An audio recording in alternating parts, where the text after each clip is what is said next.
Bom dia, boa tarde, boa noite aí para todos que estão nos acompanhando. Mais um encontro aí do Grupo de Leitura do Capital, o nosso 70º encontro, né?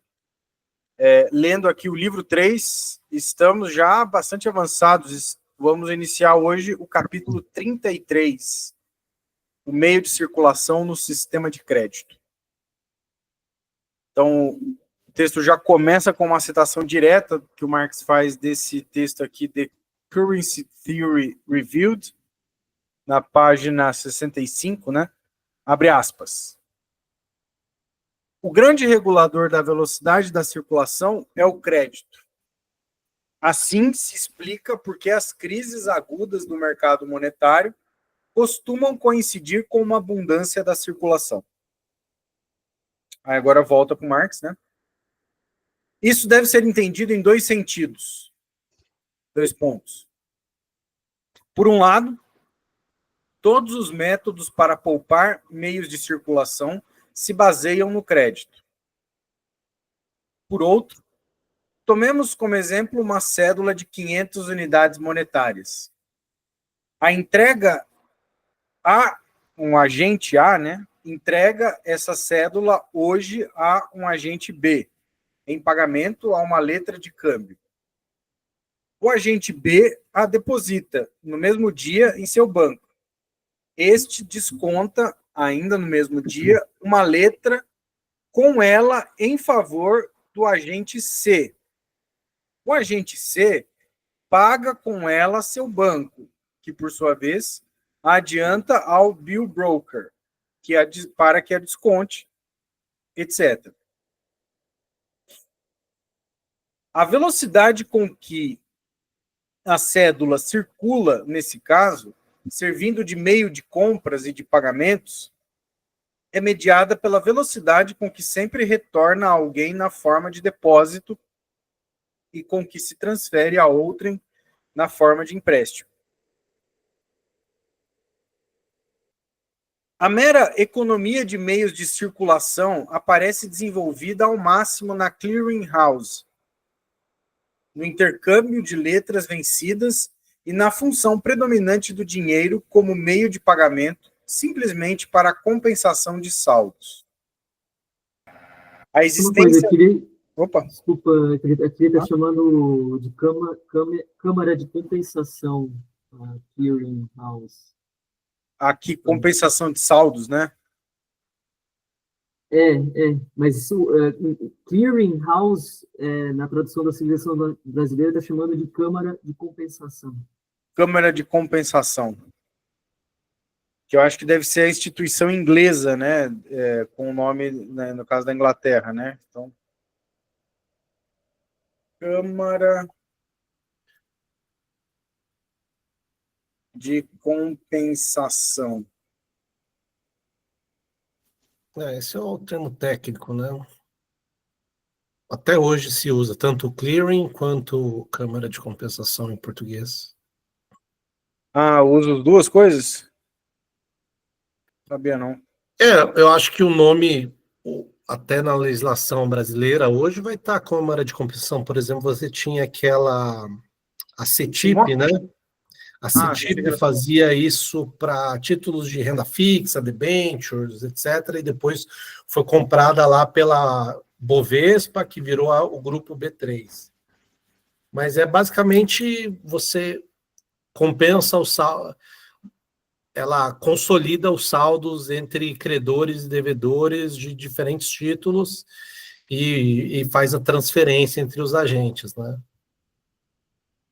Então seria uma instituição para operacionalizar esses diferentes créditos entre os agentes. Seria mais ou menos isso, né? Isso. Então, geralmente isso são as instituições bancárias que têm as suas contas, né?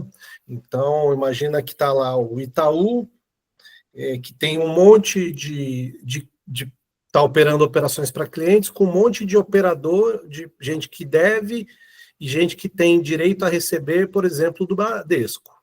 Ao mesmo tempo, o Bradesco tem um monte de gente que deve e tem a receber do Itaú. Faz-se um encontro de contas, né? E você se transfere o saldo, ou seja, o meio de circulação, né, o dinheiro, a transferência, ela se dá só nessa diferença.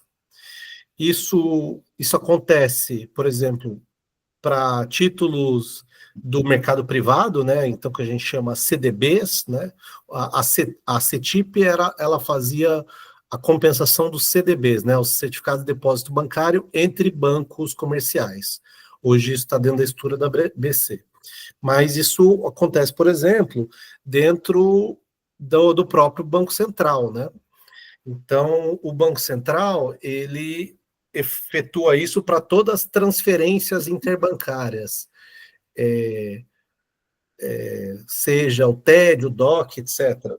O próprio PIX, ele funciona dessa forma, né? Eu tenho um amigo que trabalha no Banco Central no projeto do PIX. O que é o PIX? É basicamente, existe essa mensageria, né? Então, o Itaú manda essa mensagem centralizada que passa pelo Banco Central e vai para o Bradesco, e fala, ó, estou transferindo aqui R$ 1.000 da conta do Leonardo para o Fernando, né? Então, se faz isso. No final do dia, existe a compensação. Então, vai se olhar todas as transferências do Itaú para o Bradesco. O Bradesco tem a receber X né? Faz o líquido, né, de tudo que vai para um lado e para o outro, e daí essa compensação tem que ser realizada em dinheiro, né, nas contas desses bancos no Banco Central, que aí é o que a gente chama da moeda fiduciária mesmo, né? As reservas bancárias. As tais reservas bancárias são essas contas. Então ele está falando isso, olha, se cria um monte de créditos e o dinheiro, né, seja, no caso, a nota emitida pelo Banco da Inglaterra, ou aqui ainda se usa ouro, ele só atua nessas compensações, né? Nessa diferença entre os créditos e débitos entre os diferentes agentes. Entendi. Bom esclarecimento aí para a gente entender, né? Então, esse é o clearing house, aí, ou câmara de compensação. Então, continuando aqui, né? A existência dessas letras repousa, no caso das letras lá iniciais, né? Esse primeiro aqui, né? O agente A entregou essa cédula, né, de 500 unidades monetárias ao agente B em pagamento a uma letra de câmbio, né? Então, a existência dessas letras de câmbio, dessas letras, né, repousa, por sua vez, sobre o crédito que os industriais e os comerciantes se concedem mutuamente.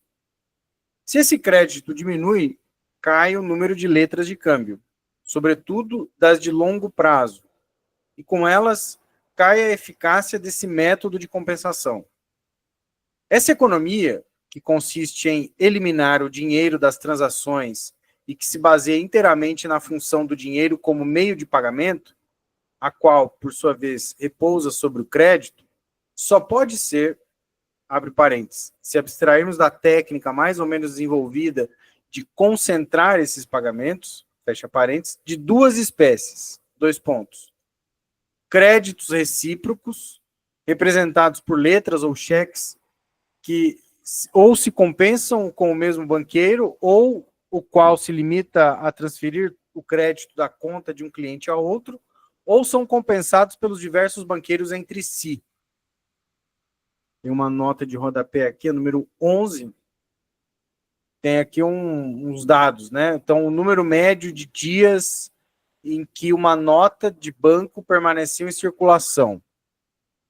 Os dados são apresentados, né, pelo Caixa do Banco da Inglaterra e está citado aqui nesse texto do Marshall, Report on Bank Acts, de 1857, volume 2, né, um apêndice desse volume 2 aqui.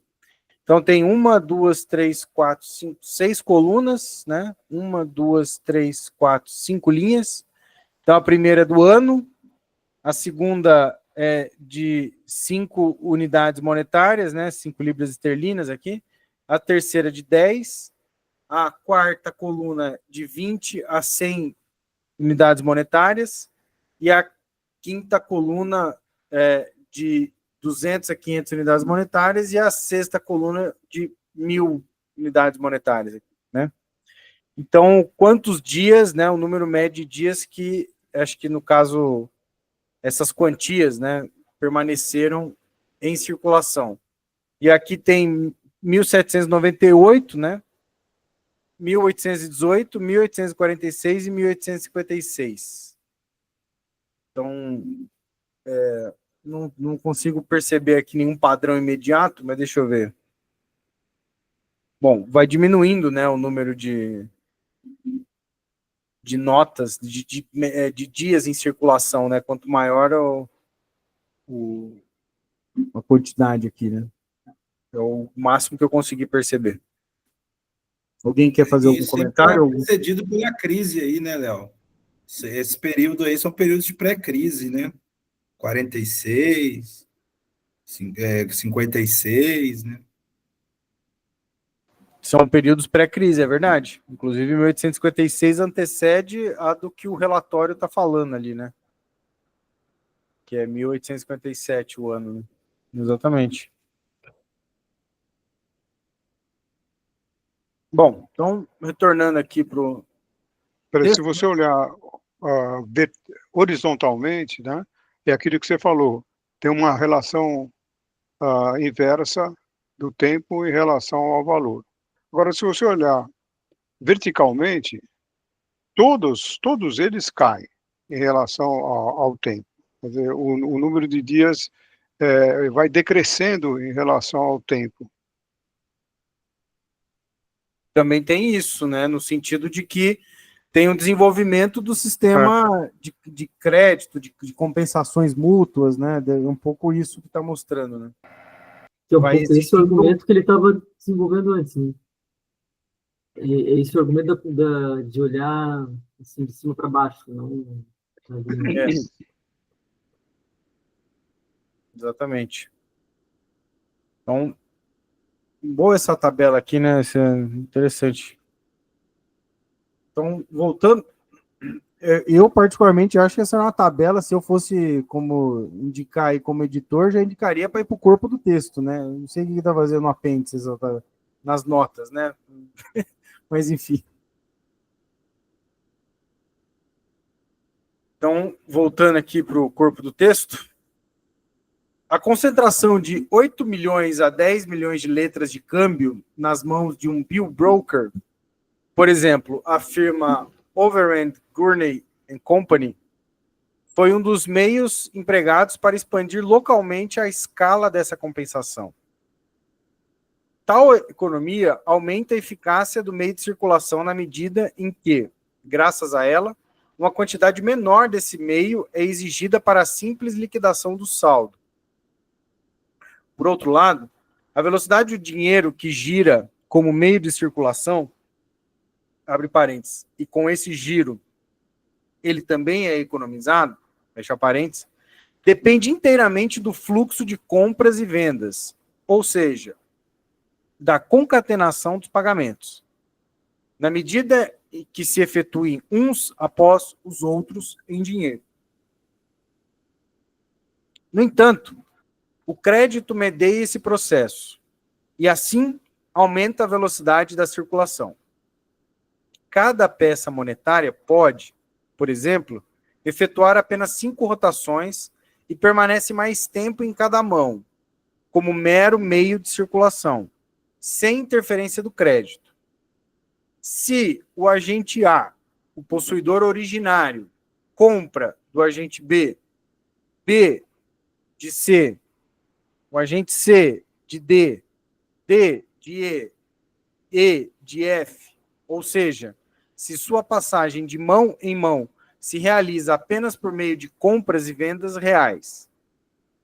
No entanto, se o agente B deposita com seu banqueiro o dinheiro recebido em pagamento de A e este o entrega a C como desconto de uma letra, C compra de D, este o deposita com seu banqueiro, que o empresta ao agente E, que compra de F. Então, até mesmo sua velocidade como mero meio de circulação, entre parênteses, meio de compra, é mediada por várias operações de crédito. 2 pontos. O depósito que B efetua em seu banco e o desconto que este faz a C. O depósito de D com o seu banqueiro e o desconto deste em favor do agente E. Portanto, 4 operações de crédito. Sem elas, a mesma peça monetária não teria efetuado 5 compras sucessivas no mesmo período. O fato de que tenha mudado de mãos sem a mediação de compra e venda reais, como depósito e desconto, foi o que acelerou aqui sua troca de mãos numa série de transações reais.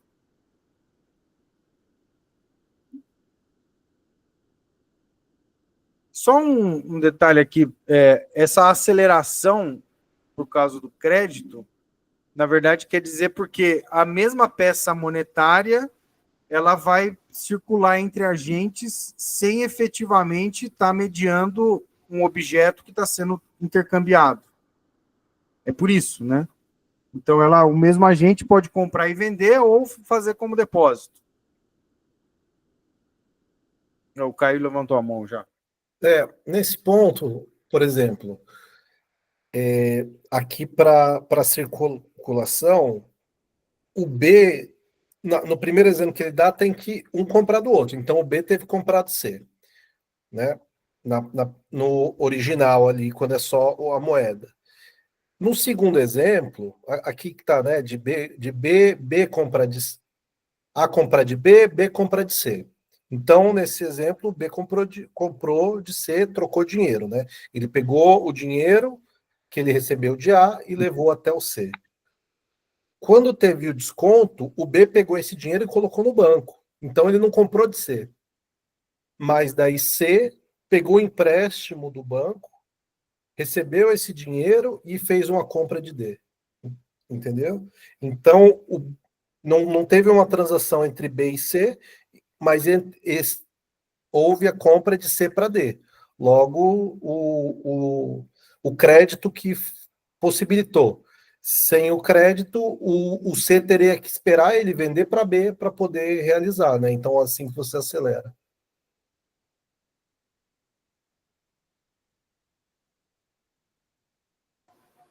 Sim. Então, continuando. Portanto, 4 operações de crédito. Né? Aí já terminando esse parágrafo, vamos continuar aqui. Já vimos anteriormente como a mesma cédula bancária pode criar depósitos em poder de diversos banqueiros. Do mesmo modo, ela pode criar distintos depósitos nas mãos de um mesmo banqueiro. Este desconta com a cédula depositada por a letra de B. O agente B paga o agente C. E o agente C deposita na mesma cédula, no mesmo banco que a desembolsou. Aí tem esses 3 pontinhos aqui do Marx, né? Para continuar aqui, vou dar sequência aqui, menos que alguém queira interromper, mas vou seguir então.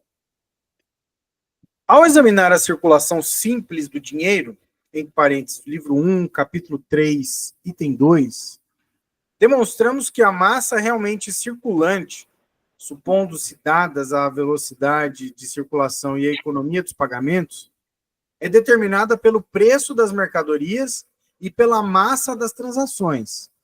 E a mesma lei vale para a circulação de cédulas.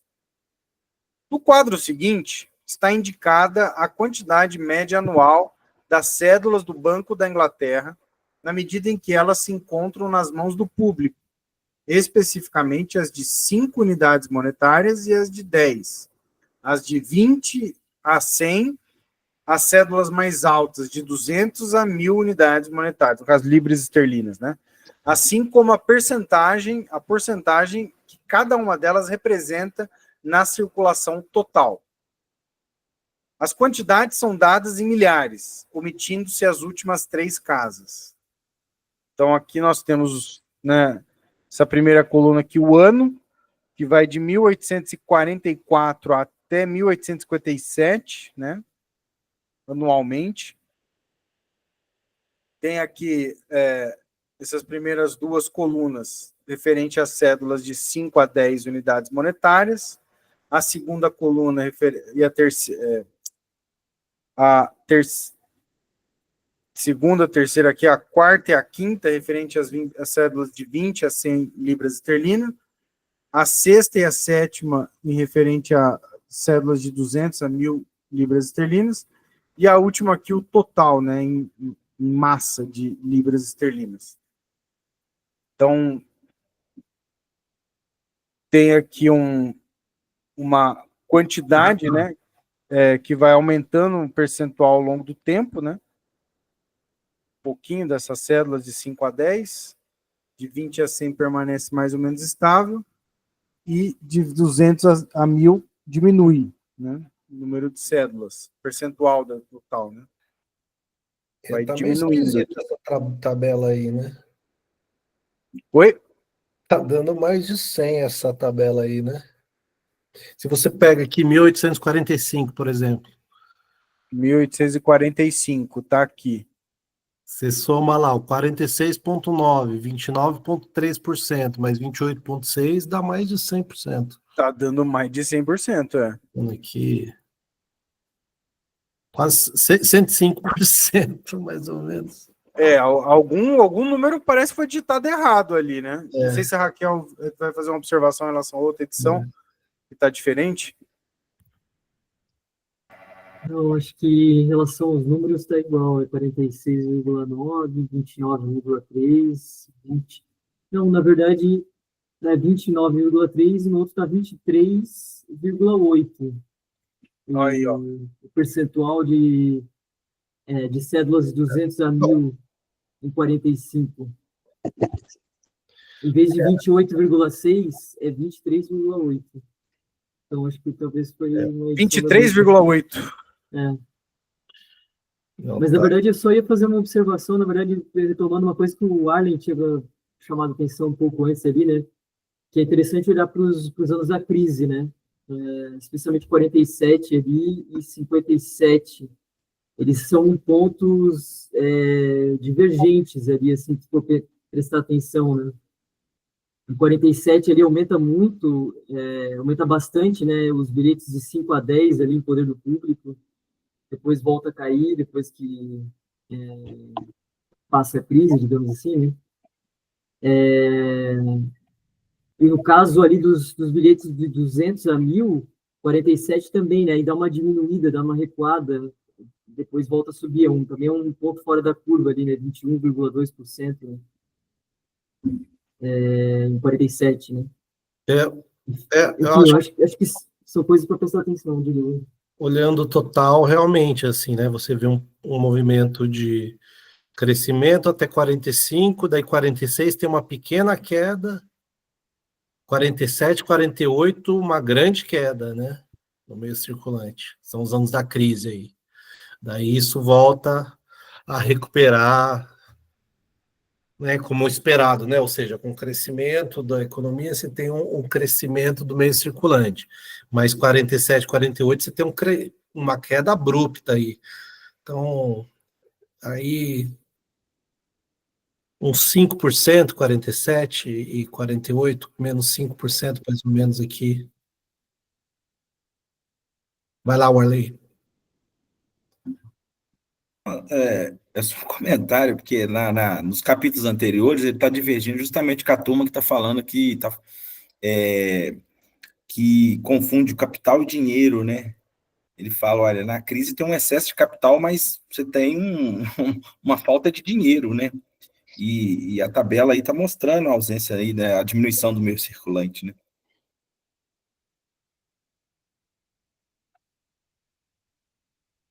Eu tava... Pode falar, Caio. Não, concordando só. Agora, a gente não tem estatística. Imagina o crédito, né?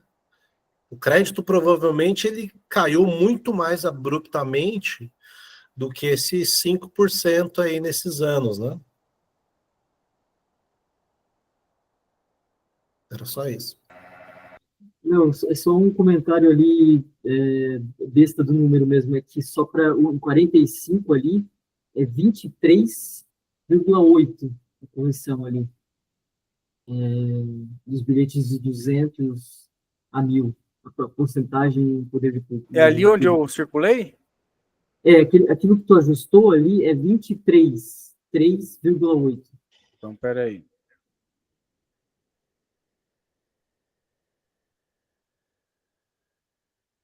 Então, aqui é 23,8. Não. Aquele que tu arrumou ali, tu colocou 26,8 ali.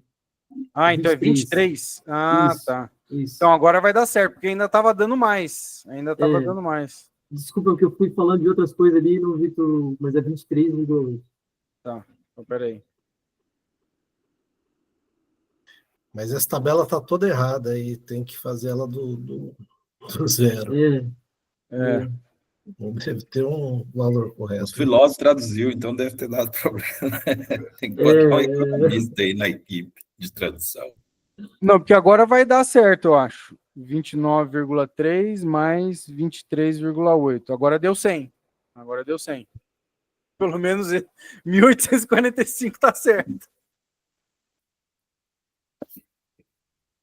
Bom, mas o movimento aí é o que já foi discutido, né? Então, tá aqui nesse Report on Bank Act, de 1858.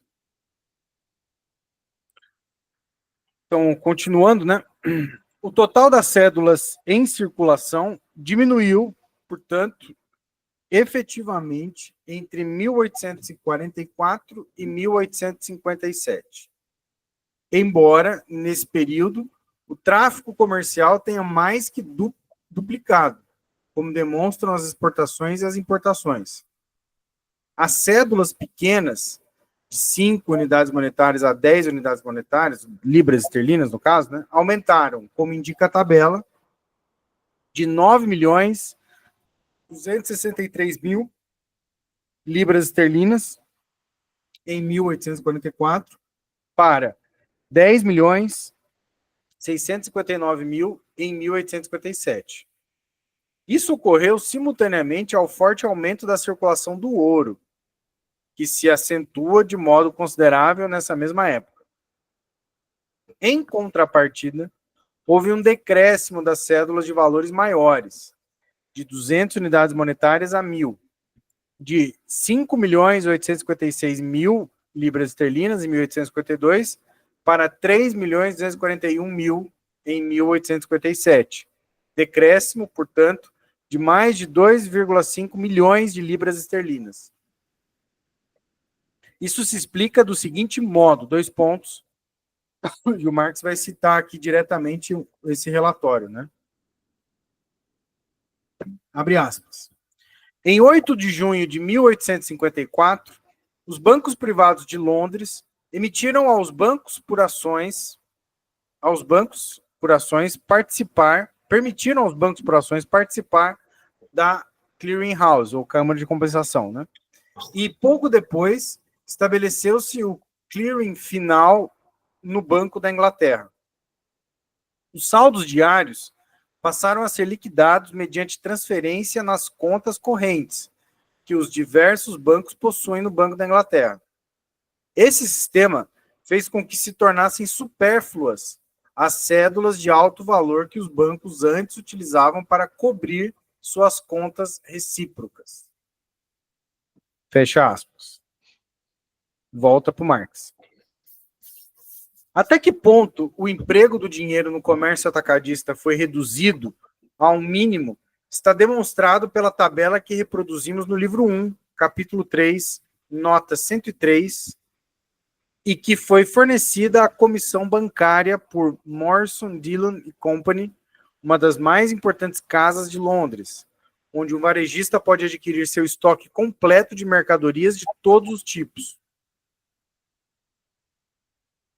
Segundo o depoimento de William Newmarch perante a comissão bancária, entre parênteses, Report on Bank Act de 1857, número 1741, houve ainda outras circunstâncias que contribuíram para a economia de meios de circulação.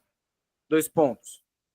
O porte de 1 penny para o franqueamento das cartas, das ferrovias, dos telégrafos, numa palavra, o progresso dos meios de comunicação, o que permite que a Inglaterra possa agora fazer um volume de negócios de 5 a 6 vezes maior que antes, com mais ou menos a mesma circulação de cédulas bancárias. Isso se deveu também, essencialmente, segundo tal testemunho, à retirada de circulação das cédulas de mais de 10 unidades monetárias. Isso parece uma explicação natural para o fato de que na Escócia e na Irlanda, onde circulam também cédulas de 1 unidade monetária, 1 libra esterlina, no caso, a circulação de cédulas tem aumentado em aproximadamente 31%. Em parênteses, a nota 1747. A circulação total de cédulas no Reino Unido, incluindo as de 1 libra esterlina, seria de 39 milhões. Nota 1749. A circulação de ouro igual a 70 milhões de libras esterlinas, nota 1750. Na Escócia, a circulação de cédulas foi de 3.120.000 libras esterlinas em 1834, de 3.020.000 libras esterlinas em 1844 e de 4.050.000 libras esterlinas em 1854, nota 1752. Isso já basta para evidenciar que não está de modo nenhum ao alcance dos bancos emissores aumentar a quantidade de cédulas em circulação, enquanto elas forem a qualquer momento conversíveis em dinheiro. Aqui tem um acréscimo do Engels, né? Abre colchetes. Aqui não se trata de papel moeda inconversível. As cédulas inconversíveis só podem funcionar como meio geral de circulação onde são efetivamente respaldadas pelo crédito do Estado, como ocorre hoje na Rússia. Isso os coloca sob as leis que regulam o papel moeda inconversível estatal, que já foram examinadas, isso no livro 1, capítulo 3, item 2, subitem C, a moeda, signo de valor. Fecha colchetes, termina o acréscimo do Engels, volta para o Marx. A quantidade de cédulas em circulação é regulada pela necessidade de circulação, e cada cédula supérflua retorna imediatamente às mãos de seu emissor. Como na Inglaterra apenas as cédulas do Banco da Inglaterra circulam em geral, como meio legal de pagamento, podemos abstrair aqui da circulação insignificante e puramente local das cédulas emitidas pelos bancos provinciais. O senhor Neave, governador do Banco da Inglaterra, declara perante a Comissão Bancária, de 1858, número 947. 2 pontos. É uma pergunta, né? Abre aspas. O senhor diz que quaisquer que sejam as medidas que adote, o montante de cédulas que se encontrará nas mãos do público é sempre o mesmo, ou seja, 20 milhões de libras esterlinas aproximadamente? Aí responde aqui, né, o senhor Neave. Em tempos normais, as necessidades do público parecem exigir cerca de 20 milhões de libras esterlinas. Em certas épocas do ano, em que se repetem periodicamente, essa cifra aumenta em 1 milhão ou 1,5 milhão. Se o público necessita de mais, pode sempre obter, como afirmei, no Banco da Inglaterra. Nota 948. Agora uma outra pergunta, abre aspas. O senhor disse que, durante o pânico, o público não queria permitir-lhe reduzir a quantidade de cédulas em circulação. O senhor poderia justificar isso? Resposta aqui do senhor Neave. Em épocas de pânico, o público tem, a meu ver, plenos poderes para obter cédulas. E, naturalmente, enquanto o banco tem uma obrigação, o público pode amparar-se nessa obrigação para retirar as cédulas do banco. Nota 949.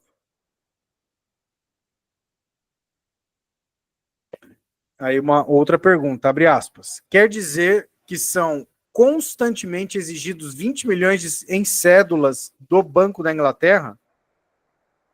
Responde o senhor Nive.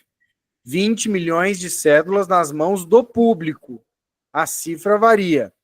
Às vezes são 18 milhões e meio, outras vezes 19 ou 20 milhões, etc.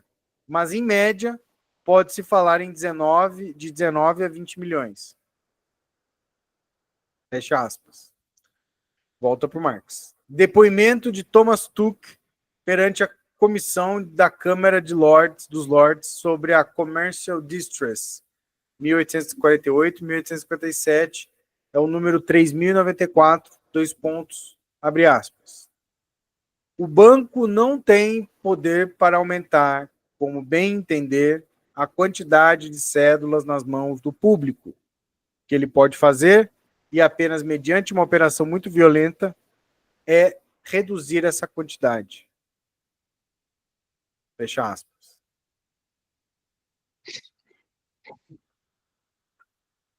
J.C. Wright, há 30 anos, banqueiro em Nottingham, depois de expor em detalhes a impossibilidade de os bancos provinciais manterem em circulação mais cédulas do que aquelas de que o banco precisa e deseja, declara, referindo-se às cédulas do Banco da Inglaterra.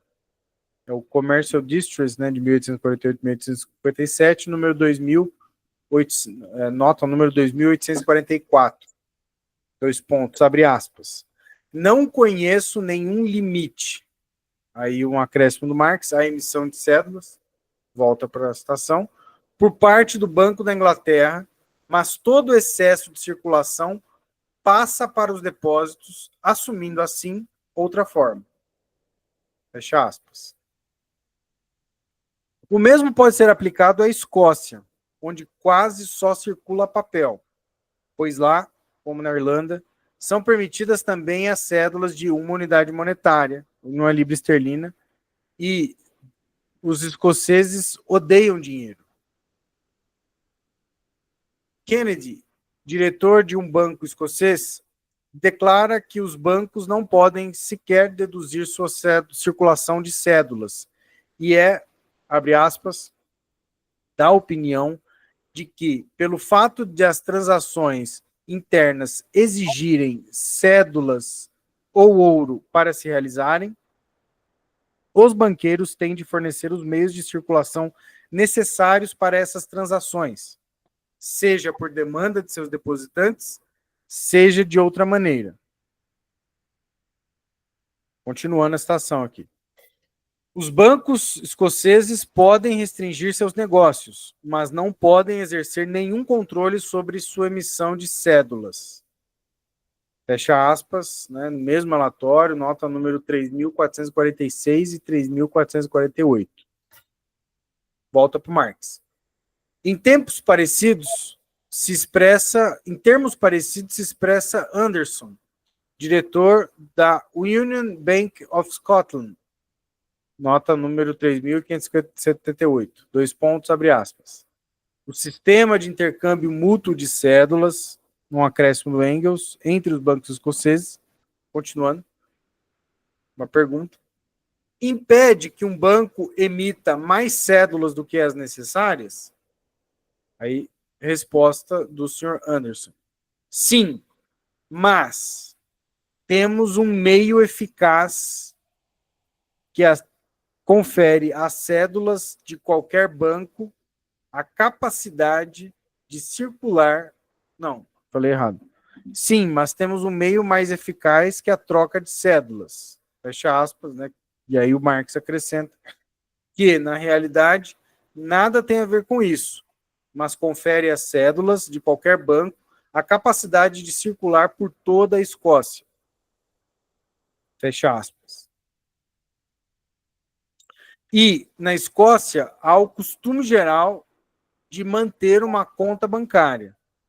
Qualquer pessoa que possui dinheiro tem também uma conta num banco e nele deposita diariamente a quantia de que não precisa de imediato, de modo que, ao fim de cada dia útil, todo o dinheiro esteja nos bancos, com exceção daquele que cada um leva no bolso. Fecha aspas. Volta para o Marx.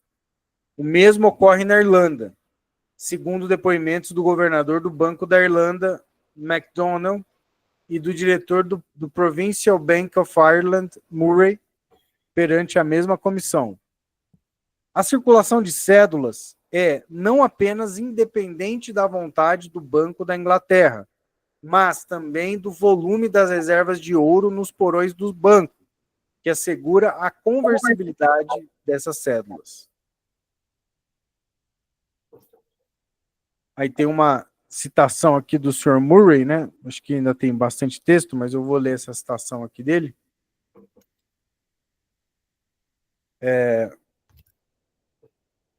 Abre aspas. Em 18 de setembro de 1846, a circulação de cédulas do Banco da Inglaterra era de 20.900.000 libras esterlinas, e sua reserva metálica era de 16.273.000.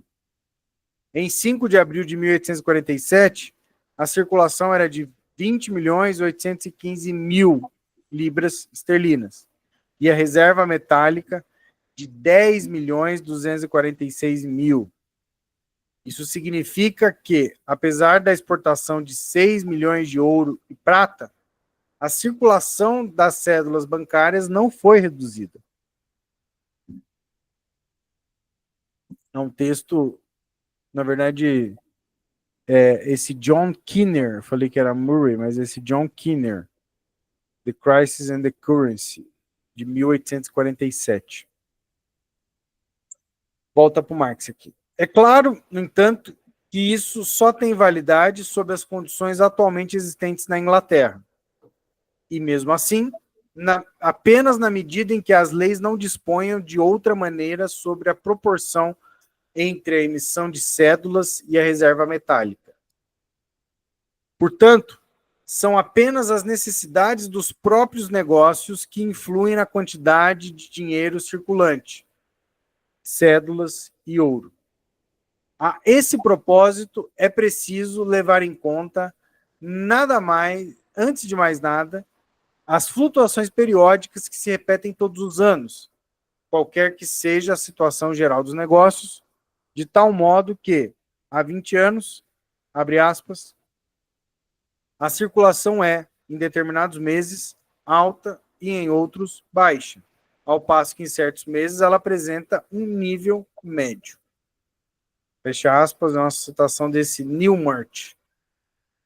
Eu acho que é nesses relatórios aí que o Marx está falando, de 1857, na nota número 1650. E o Caio levantou a mão, então eu paro aqui e passo a palavra para ele. Acho que o central aí do que o Marx está demonstrando é... Bom, primeiro, existe uma ligação central ali entre crédito e o dinheiro circulante, né? Isso acho que talvez ele desenvolva um pouco mais para frente, mas sobre o lado do banco, os bancos eles não têm a capacidade, seja o Banco da Inglaterra, os próprios bancos comerciais, de controlarem muito a oferta de dinheiro. Ali os 19, 20 milhões fica muito a demanda do público, né? O que eles podem fazer, só que também existe uma certa assimetria. Se o banco quiser criar mais dinheiro na mão do público, ele não faz isso, porque isso depende da demanda dos negócios, né? Como ele diz aqui nessa primeira frase do último parágrafo que a gente leu, né? Depende da demanda da circulação dos negócios, né? Isso que leva ao aumento da demanda por dinheiro. Porém, e ele fala isso quando ele fala de operação violenta, algumas outras passagens, o banco ele consegue restringir a circulação de moeda à medida que ele evita os empréstimos, né? E isso se dá por alguns mecanismos, né? Enquanto os agentes, né, sejam as empresas, os negócios, ou as pessoas ali que ele dá o exemplo dos escoceses que têm a conta no Banco da Inglaterra, eles tiverem depósitos a retirar, os bancos eles são obrigados a continuar provendo esse meio de circulação, né? Obviamente que um banco pode ir à falência, etc. Isso é uma outra questão. Mas existe uma demanda de moeda também que é criada pelos empréstimos, né? Que é o exemplo lá do B para o C. No primeiro exemplo, o dinheiro físico tem que passar de uma mão para outra. No segundo exemplo, o banco adianta a C a cédula que B depositou em forma de crédito. Se o banco não operacionaliza esse empréstimo, por uma questão da crise e algumas outras questões, ele efetivamente rebaixa o volume de moeda, né, em circulação, né? Ou seja, o banco pode fazer muito pouco para crescer a demanda, mas ele pode fazer muito para restringir, né? Eu acho que esses são alguns dos fatos aqui que eu consigo abstrair aqui do texto. Enfim, vai lá, Warley. Ó, além dessas questões que o Caio colocou, também centrando no texto, ao acelerar a rotação do dinheiro, vamos dizer assim, uma mesma peça monetária fazendo várias operações, você vai diminuir a quantidade de dinheiro em circulação. E aí você vai, o Marx demonstrou que você está criando novos instrumentos, vamos dizer, você está criando dinheiro endogenamente pelo sistema dos bancos. Dinheiro creditício, é claro. E isso permite com que esse dinheiro, vamos dizer, o dinheiro real, a moeda e tal, possa servir depois para ser emprestada. Então, você vai tendo uma aceleração com esse processo de criação de dinheiro, uma aceleração do dinheiro creditício, daquelas formas que a gente viu anteriormente, capital fictício, capital portador de juros e tudo mais. Então, acho que a primeira finalidade aí desse processo que aparece no texto é essa, vamos dizer, economia de dinheiro a partir desse dinheiro creditício que está sendo criado endogenamente aí pelos bancos, não é? Quando você acelera esse processo. Acho que esse é o primeiro elemento que aparece aí e se conecta aí com o que a gente estudou nos capítulos anteriores, mas agora acho que num nível de concretude maior, né? Esse movimento que o Marx sempre faz. Eu não sei se o Banco Central da Inglaterra, nessa época, tinha controle do nível de exposição de cada um dos bancos. O nível de exposição seria o quociente entre aquilo que ele empresta e aquilo que ele possui de reservas, né? Eu não sei se o Banco Central tinha esse controle, né? Senão isso aí desanda, né? Vai desandar, né? A tendência é acho que desandar, é, né? Esse troço de criar letra de câmbio, pagar, descontar e tal, esse negócio. Não, hoje tem mecanismos, né? Mas eu não sei se nessa época tinha. Tem esse livrinho aqui, não sei se vocês conhecem, Manias, Pânicos e Crashes. Ele é do Charles Kindleberger, Manias, Pânicos e Crashes. Ele é até meio famosinho, assim. E ele vai descrevendo a história das crises financeiras. Então, eu não sei se tinha muito controle, dialogando com o que você questionou aí, Fernando. Eu acho que a coisa era meio... Não tinha muito controle de como isso operava, né? A nível dos bancos privados. Eu acho que foi começando a se desenvolver alguns mecanismos à medida em que as crises, esses pânicos financeiros ocorriam, né? De, tá suspeitando que aquele banco ali não vai ter como pagar, saldar suas contas, sei lá. eu acho que isso vai desenvolvendo com o tempo, né? Isso talvez vai desenvolvendo para formar o tal do padrão ouro, né? Que depois vai falar aí no finalzinho do século XIX. Mas eu tenho dúvidas se a Inglaterra tinha, o Banco da Inglaterra tinha muito controle sobre isso. Eu acho que até no caso escocês e inglês, né, o controle ele era muito maior, né, porque a gente vê que já existe um nível de sofisticação aqui, e nos capítulos anteriores falou muito do Currency Department, né, que fica ali tentando fazer aquela relação com ouro, né, essas operações.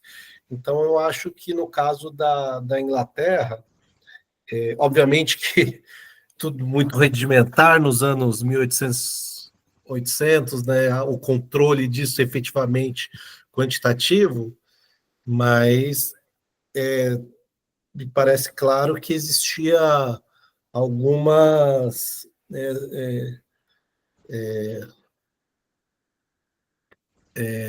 alguns controles a mais, né, na legislação, até porque vão se formando essas clearing houses, etc. E existe todo um debate, né, que vem lá do David Hume, até passa pelo Locke, que, vamos dizer assim, são os caras que... esse debate entre a moeda creditícia e a moeda com base real, no ouro, por exemplo, já é antigo, né?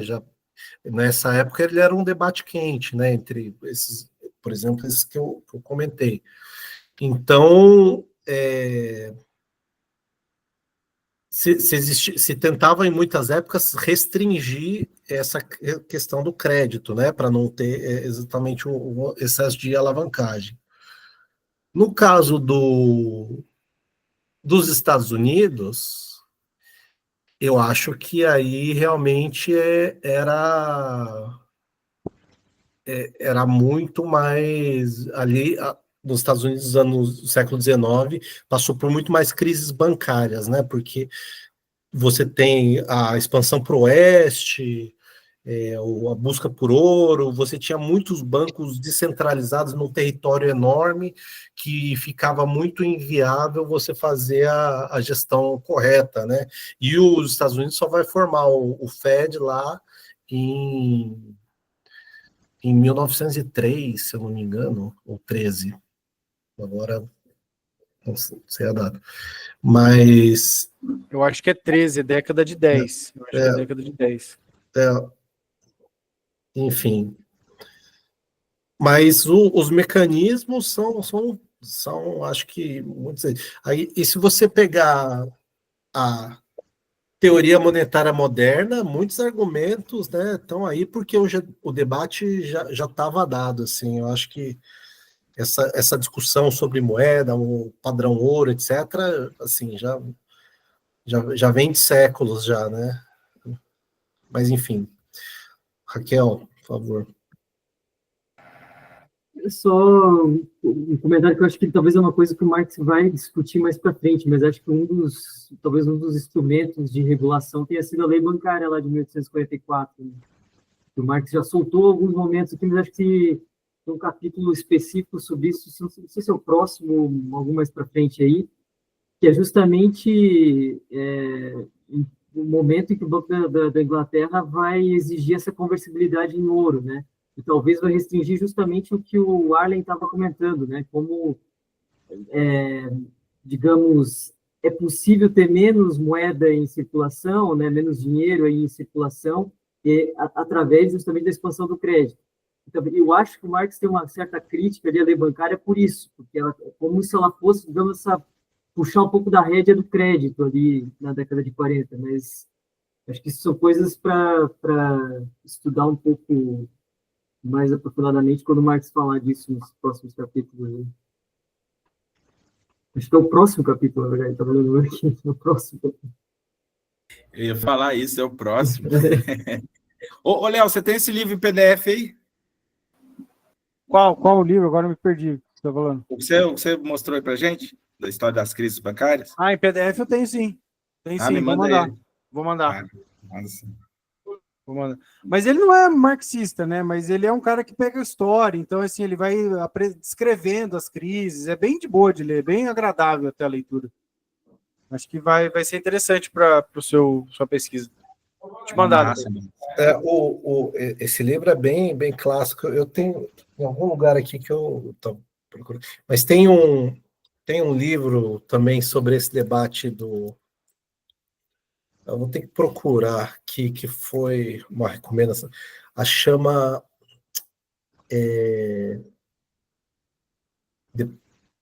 The Politics of Money, mas ele conta de todo esse debate, vamos dizer assim, filosófico da moeda, e tem um capítulo sobre Marx. Ele vai lá desde do Hume, Locke, passa pelo Ricardo, passa pelo Marx, até Keynes, até chegar nos modernos, e aborda muito desses temas que a gente está discutindo aqui, questão de conversibilidade, ouro, como que... bom, o cara é inglês, né? Então, obviamente, ele está falando muito dessas questões, como que o Banco da Inglaterra operou a sua política de acordo com quem estava ganhando esse debate na época, né? Então, às vezes, se tornando mais restritivo e de efetivamente implementando o padrão ouro de uma forma mais restrita, porém, em momentos de crise, você não consegue sustentar a conversibilidade, né? Conversibilidade, porque você tem uma demanda muito grande por meio líquido, né? E como a nota emitida pelo Banco da Inglaterra funciona como dinheiro, é garantida pelo Estado para a liquidação dos contratos de crédito, etc., sempre existe essa tensão, né? Porque se no momento você não tem a moeda, se no momento de crise você não tem o ouro para circular o mercado, você tem que criar a moeda creditícia garantida pelo Estado.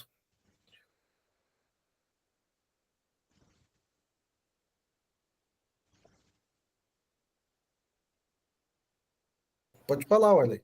Não, eu tive que ir ali porque o moço veio olhar a geladeira aqui em casa, que ela não está funcionando. Aí eu vi que vocês comentaram sobre a lei bancária. O Marx tem um artigo lá no Tribune, que ele criticando a lei, né? Ele fala que ela é uma lei criada para evitar as crises, mas ela é sempre suspensa no período de crise, ou seja, ela não serve para nada. Nos períodos de normalidade ela não funciona, e quando vem a crise, que supostamente ela seria um antídoto da crise, ela tem que ser suspensa, justamente por causa disso que o Caio falou.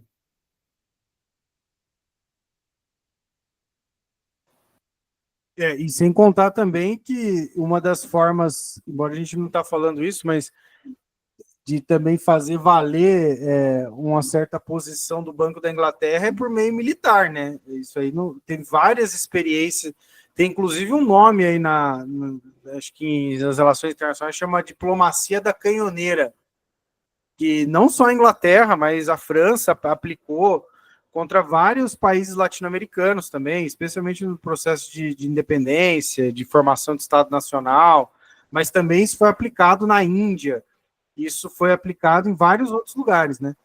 Então tem essa dimensão também de fazer valer, resolver as crises, né? Exteriorizando essas contradições de maneira militar para fora, né? Isso também foi uma coisa bem recorrente aí nessa segunda metade do século XIX. Mandou um link aqui, quem que mandou o link? Deixa eu ver. O livro que eu comentei, mas ele está caríssimo aí no Brasil, cara. Nossa, realmente. Ô, Leonardo, em relação a isso que você acabou de falar, era muito comum a Inglaterra se apropriar das receitas de exportação, né, dos países, pelo menos da América Latina, né, em garantia de empréstimos, né? Então, essa diplomacia das canhoeiras aí, ele já tirava direto. Assim, olha, 15% do que você exportar é meu e não tem choro. E isso até hoje, a política de World Bank, né, Banco Mundial, para financiar projeto, muitas vezes, então, assim, eles atrelam o financiamento para um país pobre com a capacidade desse projeto gerar divisa em dólar, né? Então, no fundo, é o seguinte, é o colonialismo na roupagem neoliberal do século XX. Então, você financia... Não, a gente tem aqui o Banco de Desenvolvimento, a gente vai fazer... Vamos ver qual que é o projeto que a gente vai escolher. No fundo, é um projeto que é para exportação de commodities. Por quê? Porque é para abastecer o mercado americano ou europeu com a commodity, isso vai gerar receita de exportação, só que essa receita de exportação é a garantia do próprio empréstimo, né? Então, no fim, não muda nada, né? Ou então, mesmo as infraestruturas são infraestruturas que estão conectadas a isso. Eu vou construir uma nova ferrovia, uma nova rodovia ou usina elétrica, desde que esteja associado a um projeto de exportação de commodity para esses países, e vou usar essa receita para financiar o próprio empréstimo, que é... Sim. Eu encontrei esse livro aí que você indicou, Caio, eu até baixei em PDF, eu encontrei o PDF aqui, vou mandar lá no grupo do GT, quem tiver interesse, que realmente ele está num preço difícil, né? Mas eu encontrei aqui em PDF e já baixei. Acho que não tem Léo, eu vi que tradução. agora você mandou um e-mail, mudou a senha lá do acesso? Não mudou não, eu achei que tivesse mudado, mas não mudou não. Ah, tá. Não mudou não. Bom, acho que a gente não conseguiu chegar no final do texto, mas pelo menos paramos aqui nessa parte, né? Para começar na semana que vem, acho que pode ser um bom ponto aqui da nossa parada, né? Então, vou pausar aqui nessa página, esse trecho.